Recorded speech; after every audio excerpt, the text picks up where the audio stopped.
दोस्तों गिरी ट्यूटोरियल के इस प्लेटफॉर्म पे आपका बहुत बहुत स्वागत है। बच्चों को एक सबसे बड़ा प्रॉब्लम है कि निबंध लेखन में अच्छे मार्क्स नहीं मिलते सर। निबंध लेखन ऐसा कैसे लिखे, एक टॉपर्स को भी ये हमेशा प्रॉब्लम रहता है कि हमें 6 आउट ऑफ 7 6 या 6.5 कैसे लेकर आऊँ। तो दोस्तों सबसे पहले आपके निबंध का जो चॉइस होगा या आपके निबंध का जो सिलेक्शन होगा वो बहुत अच्छा होना चाहिए। टोटल आपको 3 सब्जेक्ट दिए होते हैं, उसमें से कोई एक पे लिखना होता है। तो देखो इस तरह के अलग अलग निबंध आपको आते हैं। तो सबसे पहले जो आत्मकथा वाला जो निबंध होता है ना भाई, वो मत अटेम्प्ट किया करो अगर आपको अच्छे मार्क्स लाने होंगे तो। दूसरा कल्पना वाला भी प्लीज़ ये वाला भी अवॉइड करने की कोशिश किया करो। और बाकी तीनों में से कोई भी निबंध आता है तो आप कर सकते हो। अब कल्पना वाला निबंध कौन सा होता है मैं आपको बता दूं कि अगर मैं प्रधानमंत्री होता तो, ये कल्पना हो गया। आत्मकथन वाला कि नदी की आत्मकथा लिखो, तो ये तो इस तरह का आत्मकथा वाला आपको कैसे मैं करके लिखना पड़ेगा।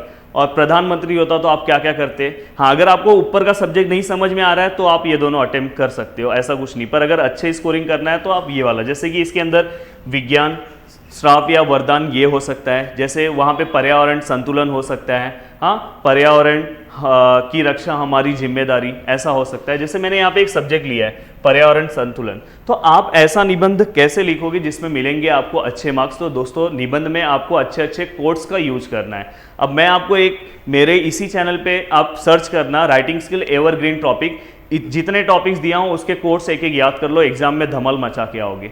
आपको देखो यहाँ पे ऐसे कोट्स है, प्रकृति का ना करे हरण, आओ बचाए पर्यावरण। तो इस तरह अगर आपने कोट्स से स्टार्ट किया तो वहीं पे एग्जामिनर के सामने आपका इमेज बहुत अच्छा बन जाता है और आगे फिर आप लिखना स्टार्ट करो। और बीच में अगर एक आध कोट्स और समझ में आता तो आप लिख दो, जिससे क्या होगा आपको निबंध में जहां आपको 2-3 मार्क्स मिलने वाले थे वो तुरंत पहुंच गया 5 के अबो।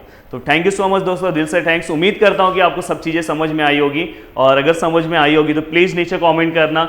आपका कमेंट हमें मोटिवेशन देता है। आप में से जिसका कमेंट मुझे बहुत अच्छा लगेगा ज़रूर मैं उसे पिन करूंगा। तो थैंक यू सो मच दोस्तों, जय हिंद दोस्तों।